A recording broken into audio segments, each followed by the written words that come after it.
বিসমিল্লাহির রহমানির রহিম। আসসালামু আলাইকুম ইয়া রাহমাতুল্লাহি ওয়া বারাকাতুহু। আজকে যে বিষয়টা নিয়ে কথা বলবো সেটা হলো how cook food spoils ফাস্টার in hot weather and link to illness. অর্থাৎ এই গরমের দাবদাহে খাবার দ্রুত নষ্ট হয়ে যাচ্ছে। সকালে রান্না করা খাবার দুপুর হতে না হতেই পচে যাচ্ছে। কারণ কি? ব্যাকটেরিয়া গ্রো ফাস্টার, অর্থাৎ 5 ডিগ্রি সেন্টিগ্রেড তাপমাত্রার এবং 60 ডিগ্রি সেন্টিগ্রেড পর্যন্ত এই জোনের ভিতরে এটাকে ডেঞ্জার জোন বলে। এই জোনের ভিতরে রাখলে পরে কিন্তু খাবার তাড়াতাড়ি নষ্ট হয়ে যায়।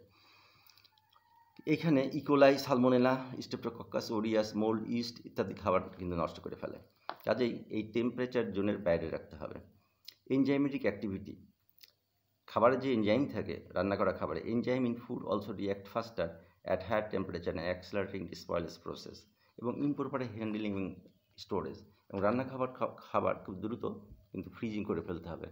শীতকালে 2 ঘন্টার ভিতরে অথবা গরমের সময় 1 ঘন্টার ভিতরে রান্না করা খাবার খেয়ে ফেলতে হবে। নাহলে কিন্তু খাবার নষ্ট হয়ে যেতে পারে এবং শরীরে বদহজম, অ্যাসিডিটি, পাতলা পায়খানা, ডায়রিয়া ইত্যাদি হতে পারে। তাহলে করণীয় কি? Keep food at safe temperature, অর্থাৎ হয় 5 ডিগ্রির নিচে অথবা 60 ডিগ্রির নিচের উপরে রাখতে হবে।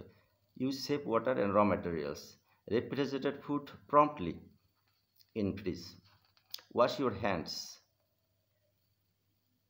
after handling foods and before handling foods. Storage food properly. এবং কাচের পাত্রে সবসময় খাবার রেখে কিন্তু ফ্রিজে রাখতে হয়। আমাদের দেশের গৃহিণীরা অধিকাংশ ক্ষেত্রেই রাখেন হলো প্লাস্টিকের কন্টেনারে, যেখানে কন্টামিনেশন খুব দ্রুত গতিতে হয়ে যেতে পারে। কাজেই ফুডকে কীভাবে আপনি নিরাপদ রাখবেন নিজের জন্য এবং পরিবারের জন্য, সেটা হলো গরমে একসঙ্গে বেশি খাবার রান্না করাই ভালো। ঠিক যতটুকু রান্না করবেন ততটুকু সেই দিনই খেয়ে ফেলবেন, তাহলে দেখবেন সবাই সুস্থ থাকবেন। আশা করি সকলে ভালো আছেন, সুস্থ থাকুন। আসসালামু আলাইকুম ওয়া রাহমাতুল্লাহি ওয়া বারাকাতুহু।